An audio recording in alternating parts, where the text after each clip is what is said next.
Kundi ito, O Diyos, ay isang buhay namin upang sa gayon ang aming mga pananampalataya ay magkaroon ng kaligtasan at magbunga ng kaligtasan na nagbumula sa iyo. Ipalain mo ang iyong mga salita sa gabing ito. Ito ang aming panalangin sa pangalan ng Jesus. Amen. Magandang gabi po sa bawat isa sa inyo. Makakaupo na po kayo. Ako po ay 20 minuto lang magsasalita para po sa inyong kaalaman. Ang naparito po kami hindi sa ibang bagay, kundi sa isang layunin na kayo po ay dalahan namin ng salita ng Diyos. Sino ang maibigin sa Diyos? Taas ang kamay. Lahat tayo umiibig sa Diyos. Huwag kayong maniyak. Kasi sa masama nga hindi sila nahihiya, higit sa lahat sa gawang mabuti. Diba? Kung sila gumawa ng masama, hindi nga sila nahihiya. No? Kung sa gawang masama, may sumusuporta. Diba? Higit sa lahat sa gawang mabuti. Totoo ba yun? Tayo ba taga-suporta ng gawang mabuti? No? Kaya ang patunay na kayo ay maka-Diyos, kayo ay narito. Kayo ay narito. Sapagkat ang hirap mag-imbita pagdating sa Diyos. Diba? Boring. Boring. Diba? Ang hirap mag-imbita, pero pag ako maglagay ng lamesa dito at maglagay ng emperador dito, may napakadaling mag-imbita. Ano? Pero dahil kayo ay maka-Diyos, narito kayo ngayon. Narito kayo ngayon, nakikinig ng salita ng Diyos. Ngayon, ano ba ang kapakinabangan pag ikaw makikinig ng salita ng Diyos? Ano ba ang benepisyo nito? Ano ba ang kapakinabangan? Alam niyo naman ang tao mahilig sa kapakinabangan. Diba? Pag ang isang bagay, ang isang tao ay aabalahin mo, ano ba kikitain natin dyan? Ano bang magkakaroon ba tayo dyan? Diba? Alam niyo po, ang inyong presensya sa dakong ito, nagpapatunay na kayo ay maka-Diyos. Lord. Hindi niyo lang sinasabing mahal niyo ang Panginoon, kundi nagbibigay pa kayo ng panahon, oras, para makinig ng kanyang mga salita. Sapagkat ang sa Diyos, nakikinig ng salita ng Diyos. Sorry for that, pero hindi nakikinig ng salita ng Diyos ay hindi sa Diyos. Pero yung nagbibigay ng pagpapahalaga sa salita ng Diyos. Alam mo, ang ibig iparating ng Diyos sa bawat isa sa atin, mahal kayo ng Panginoon. Mahal ka ng Diyos. Pinatunayan niya yan noon pa. Ibinigay niya ang kanyang bugtong na anak para sa ating mga makasalanan. Hindi ka man magsasabi na ikaw ay makasalanan. No? Sabi ako, napakabait ko nga eh. Hindi nga ako nang aaway eh. Sugal, hindi nga ako umiinom. Pero nananatili pa rin ang isang katotohanan. Ang tao ay makasalanan. Ang sabi sa Bible, lahat ng tao ay nagkasala. Kaya nung kinagat ni Eva, ang kamuting kahoy, kamote ba yun? O mansanas? Mansanas? Parang kamote yung narinig ko eh. O, mansanas, no? Nung kinagat niya, at tinukso niya naman itong si Adan, no? Nakikagat din, nainggit, pumasok ang kasalanan. Hindi pa nila kinakagat, hindi pa nila nakikitang hubad silang dalawa. Diba? Sana nakita nila ang kanilang sarili na sila ay hubad. Pumasok na yung malisya. Dati walang malisya. Walang malisya. Pero nung pumasok ang kasalanan, nagkaroon ng malisya. Kaya nagtakip sila ng dahon, suot sila ng dahon. Ibig sabihin lamang po nito, ang namagitan sa tao at sa Diyos, kasalanan. Kahit ang pangalan mo ay perpekta, hindi nangangahulugang perpekta ka. Perpekto. Ang pangalan ng ating mga tatay ay perpekto. Hindi nangangahulugang perpekto ka. Lahat ng tao ay nagkakamali. Lahat ng tao ay nagkakasala. Ang sabi ng Bible, all have sinned is come short to the glory of God. Lahat ng tao ay hindi umabot sa pamantayan ng Panginoon. Kaya ang tao nagkasala. Ano ang mas maraming tao paglinggo? SM o simbahan? Simbahan? Hindi SM? Wala pa palang SM dito. Wala pa palang SM dito, tatayo pa lang. Nasa La Union na pala ako. Ano ang maraming tao? Sa mall? O sa Robinson? Robinson o simbahan? Simbahan pa din? Uwe. Naniwala ako sa inyo. Kayo ba, pag linggo, pumupunta kayo ng simbahan? O, tapos sabihin mo, marami pag linggo, di ka na nagsisimba. Diba sabi ng Panginoon, 6 na araw tayong gagawa para sa ating sarili. Ang isang araw ay para sa Panginoon. Diba? E kung balik na rin kaya natin, 6 na araw sa Diyos, isang araw lang sa atin, mas lalo tayo mag-welga siguro tayo, no? Eh yung isang araw na, hindi natin magawa eh. Ano ang linggo? Family day. Family bonding. Pasyal. Pahinga. Di ba? Siyempre, 6 na araw ba naman sa trabaho, pagod na pagod eh. Ang araw ng linggo ay pahinga. Ano? Pero yan ay ginagawa ng mga taong hindi maibigin sa Diyos. Totoo na mahal natin ang Diyos. Pero ang tanong, pinatunayan mo na ba sa buhay mo na mahal mo ang Diyos? Pinatunayan mo na ba? Ang Diyos kasi, pinatunayan niya, ibinigay niya yung kanyang buktong na anak. Diba? Si Jesus pinako sa krus. Diba? Pinako sa krus si Jesus. Pinagmumura. Pinagduduraan si Jesus. Para tubusin ang ating mga kasalanan. Ngayon, ikaw ba? Sinasabi mong mahal mo ang Diyos. Pinatunayan mo na ba na mahal mo ang Diyos?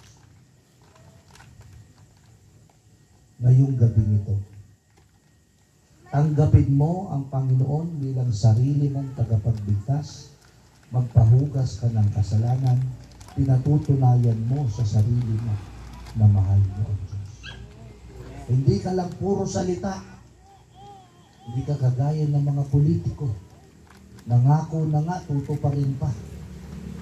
Nangako na nga ako, tutuparin ko pa. Hindi ka lang puro salita. Alam mo yung mga taong madada, puro lang dada yan. Wala naman sa gawa. ngayong gabi, patunayan niyong mahal niyo ang Diyos. Tatanungin ko kayo ng isang tanong. Kayo ba? Ito po ay seryoso, hindi ito biro. Sapagkat Diyos ang pinag-uusapan natin. Kung ang Diyos binibiro mo, kayang titilin ng Diyos ang buhay. Dahil ang buhay natin, hiram natin sa Diyos. Sino ang humahamak sa Diyos?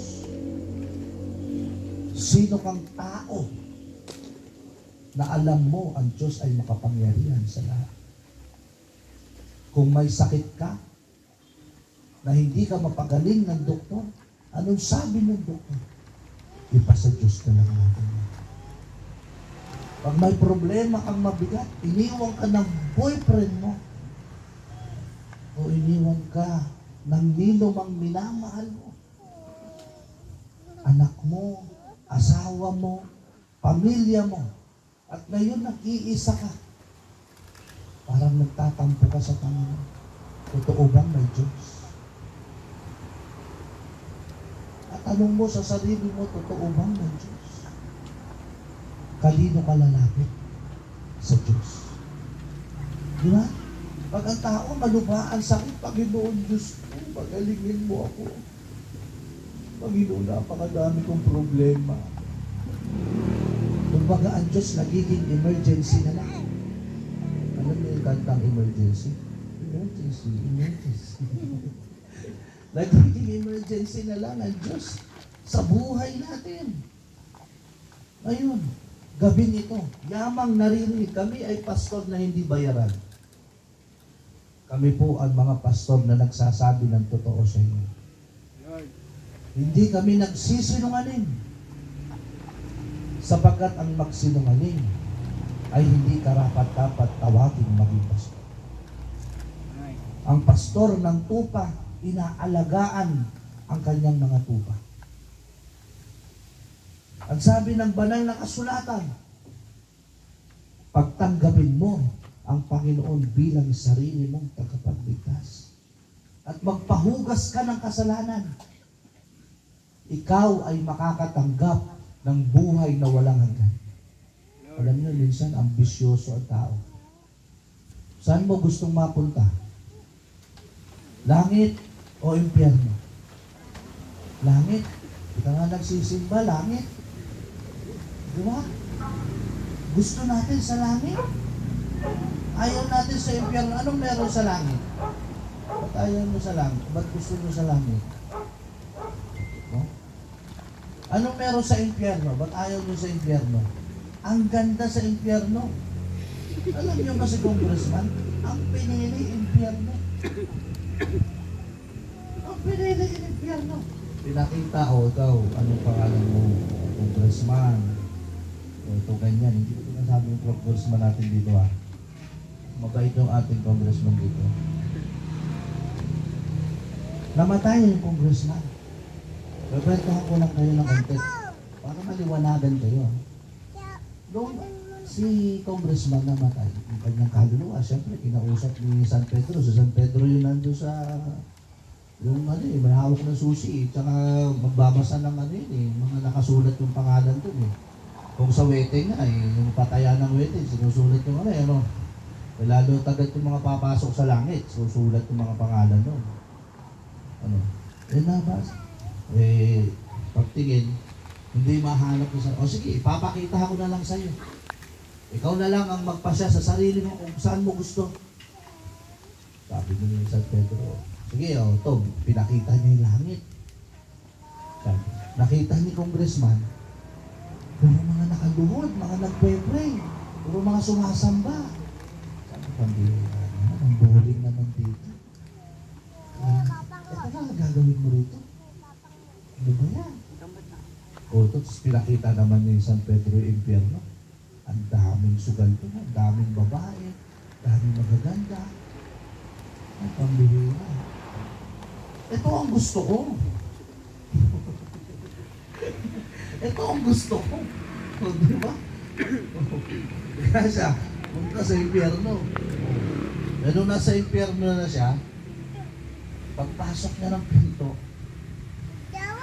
Puro apoy na. Ang bihira sabi ka, kanina pagkakita ko dito, nandito yung casino, nandito. Ang dami dito kanina. Ngayon puro impyerno na, naghihirap na. Ang sabi ng bantay pinto, kanina ho, commercial po yung nakikita niyo. Ito po talaga ang totoo. Ano ang alhate? Ang impyerno, puro paghihirap. Ayaw ng tao maghirap. Lahat nga ng tao nagsusumikhay dahil ayaw ng tao maghirap. Halos iwan ang pamilya. Mabuhay lamang ang mga pamilya. Diba? Dahil ayaw ng tao sa hirap. Kahit isang kayod o dalawang kayod, isang tuka. Diba? Pero alam niyo po, ngayong gabi, ang tatanggapin ninyo, buhay na walang hanggan. Lord. Pastor, napakasinungaling mo. Sabi ng mga matatanda sa amin, sa panahon pa ng paghuhukom, mo malalaman kung ikaw ay palangit o paimpyerno. Kailan pa lang natin malalaman daw pag panahon ng paghuhukom? Panahon na nga ng paghuhukom yun. Paano nga pag nasa impyerno, napapa-impyerno ka na, no choice ka na. Yun ay panahon ng paghuhukom. Ito yung panahon ng pagpapasya mo sa Diyos. Kaya ano sabi ng Bible sa tuwing nakakarinig ka ng salita ng Diyos? Sa aklat ng unang Korinto 6 ang talatay 2. Ngayon ang panahong ukol, ngayon ang panahon ng kaligtasan. Now is the day of salvation. Ngayon, anumang oras, anumang panahon, nakakarinig ka ng salita ng Diyos. Ito ang panahon para pagpasyahan mo ang iyong kaluluwa kung saan mapupunta. Tatandaan niyo po, tayo bilang tao, manlalakbay lamang tayo dito sa lupa. Tignan mo ang cycle ng buhay ng tao. Mag-aaral ka, pagkatapos mo mag-aral, magtatrabaho ka. Pagkatapos mo magtrabaho, establish na yung trabaho mo, mag-aasawa ka na. At pagkatapos mo mag-asawa, kung natulungan mo na yung iyong pamilya, sabi, wala kang utang na loob. Natulungan mo na yung iyong pamilya, ang iyong nanay, tatay. Mag-aasawa ka na. Pagkatapos mong mag-asawa, magkakaanak ka na. Pagkatapos mong magkaanak, yung anak mo magkakaanak na. Ano ka na? Lola ka na. Kahit hindi mo anak, ang cute-cute talaga ng apo ko, manang-mana sa akin. Ano na tawag sa'yo? Lolo at lola. Pag nakikita mong maganda na ang tumatakbo ng buhay, ano masasabi mo sa sarili mo? Handa na ako namatay. Establish na. Yan lang ang buhay ng tao. Yan lang ang buhay ng tao. Pero pag may Diyos ka sa puso at buhay, sa buhay mo may Diyos ka, magiging makabuluhan ang buhay mo sa Diyos. Ang tao mapapa-impyerno pag hindi po nagsisi ng kasalanan. Ang sabi natin kanina, tayo ay makasalanan. Ang Diyos hindi gumagamit ng madumi. Ang kasalanan ang nagpadumi sa atin. Kahit tayo, yung pinggan na pinagkakainan natin, pag madumi, anong ginagawa natin? Hinuhugasan. Para maging malinis, bago natin gamitin. Ganun din ang Diyos. Ang tingin ng Diyos sa atin marumi dahil sa ating mga kasalanan. Sinong taong hindi nagkasala? Mayroon bang malakas loob na magsasabi dito ngayong gabi sa barangay na ito na siya'y walang kasalanan? Wala. Usipin mo, wala kahit isa. Dahil alam mo sa sarili mo na ikaw ay nagkasala. Manood ka lang ng TikTok. Di ba, manood ka lang sa cellphone, magkakasala ka na. Di ba? Lalo na yung mga kabataan. Oh, anong hinahanap ng kabataan ngayon? Puro TikTok. Di ba? Puro Facebook. Oh. Para ano? Social media. Anong gagawin mo para mapansin ka? Oh. Kung ano-ano yung pinaggagawa mo para mapansin ka sa social media. Buti pa si Wamos. Bakit yun? Kaya ngayong gabi, ang ibig at nais ng Diyos sa atin, yamang ang salita po ng Diyos naririnig natin. Sampalatayanan natin ang Panginoon. Ang sabi ng Bible, ang sumasampalataya, mabautismuhan, maliligtas. Matitiyak mo sa iyong sarili, ang iyong kaluluwa, mapupunta sa langit. Pag tanggapin mo ang Panginoon bilang sarili mong tagapagligtas. Yan ang ibig ng Panginoon. Hindi pumunta ang Panginoon, bumaba si Kristo sa lupa para sa mga mababait. Hindi, para sa mga makasalanan. Dahil mahal ng Diyos ang tao. Ngayong gabi, tatanungin ko kayo. Sabi ko kanina, ang Diyos pinatunayan niya na mahal niya tayo. Ngayon, yung inyong pagpapasya ngayon, patunayan niyo na mahal niyo ang Diyos sa inyong buhay. Ikaw lang po ang makapagpapasya niyan. Hindi yung kaibigan mo.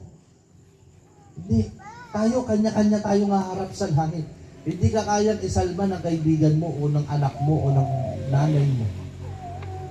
Individual po tayong aakyat sa langit. Kung gusto mong mapalangit, tanggapin mo ang Panginoon bilang sarili mong tagapagligtas. Kung ayaw mo sa langit, huwag mong tanggapin ang Panginoon bilang sarili mong tagapagligtas. Kaya dito, pagpapasya. Hindi ko kayo kinokonsensya. Pagpapasya. Sapagkat yung mata ng pananampalataya nasa inyo na yan. Ang bawat isa sa inyo ay mayroong pananampalataya sa Diyos. Hindi nyo pwedeng sabihin na hindi kayo naniniwala sa Diyos. Lahat kayo naniniwala sa Diyos. Ngayon, patunayan nyo, mahal nyo ang Panginoon. Iniimbitahan ko po kayo na pumunta dito sa aking harap. Para kayo po ay aming ipag-pray. Hindi po kami pumunta dito para sa relihiyon. Hindi kami pumunta dito para sa relihiyon. Wala akong sinasabing relihiyon dito. Kung tatanggapin mo ang Panginoon bilang sarili mong tagapagligtas, maaari po kayong dumako sa harap na ito para kayo ay aming ipanalangin sa Panginoon. Ipanalangin natin ang inyong pagpapasya. Kung ayaw mo tanggapin ang Panginoon, diyan ka lang sa upuan mo. Huwag kang aalis dyan. Ang Diyos nag-aanyaya sa bawat isa sa atin na inaanyayahan tayo ng Panginoon. Come to me, all of you. We will come, and I will give you rest. Tayo ang magpapasya sa ating sarili. Huwag yung kaibigan natin, hindi lang dahil sa hiyak. Sabi ko nga, hindi kami pumunta dito para sa relihiyon. Para akayin po namin kay sarili. Hindi po. Pumunta kami dito para bahaginan kayo ng salita ng Diyos. At tanggapin nyo ang Panginoon bilang sarili nyong tagapagligtas. Ang Diyos natutuwa sa mga taong nakikinig ng kanyang mga salita. Hindi lamang kayo basta nakinig, kundi sumunod pa kayo sa pamantayan na ibig ng Diyos sa inyo. Natanggapin nyo ang Panginoon bilang sarili nyong tagapagligtas. Ngayon, itaas niyo po ang inyong kanang kamay. Bilang pagtanggap sa Panginoon, akin po kayong ipagpapay. Ama namin Diyos, nakikita mo po ang aming mga kaibigan na ito. Sila po ay tumatanggap sa iyo. Tinatanggap ka nila bilang sariling tagapagligtas. Sabi mo sa iyong mga salita, isang kaluluwa na tatanggap sa iyo, nagkakaroon ng kasiyahan sa langit. Ngunit sa daong ito, napakarami po ng aming mga kaibigan. Hawakan mo po ang kanilang mga pagpapasya. Natanggapin ang Panginoon bilang sarili nilang tagapagligtas. Ikaw ang Diyos ang gumawang makapangyarihan sa kanilang mga buhay. At tulungan mo, Panginoon, na ang kanilang pagpapasya, ang unang pagpapasya na tanggapin ka, ay kanila pong nagawa. At ngayon, upang gamitin mo ang aming mga kaibigan ito, sila rin ay magpasya, magpahugas ng kanilang mga kasalanan. Upang sa gayon maging karapat-dapat po kami sa iyong harapan. Ikaw ang Diyos namin. Ikaw ang Diyos na makapangyarihan sa lahat. Wala po kaming magagawa kung wala ka sa buhay namin. Ngunit salamat po ang aming mga kaibigan sa dakong ito ay maibigin sa iyo. Tulungan mo po ang kanilang mga damdamin. Abutin mo sila ng inyong mapagpahakap. Ang bawat puso na narito, ikaw ang mag-ingat sa kanilang pagpapasya. Na magkaroon ng kadahilanan upang sila ay hindi mo iligtas. Diyos, kundi ingatan mo ang kanilang pagpapasya, ang kanilang mga isip. Natanggapin ka ng lubusan, kalakip ang paghuhugas ng kasalanan. Salamat po sa pangalan mo, Jesus. Amen. Ngayon po, ang unang hakbang ng kaligtasan ay atin na pong bintang. Ang ibig po ng Diyos sa atin, tanggapin natin ang Panginoon. Pakapaupo na po. Ang ibig po ng Panginoon,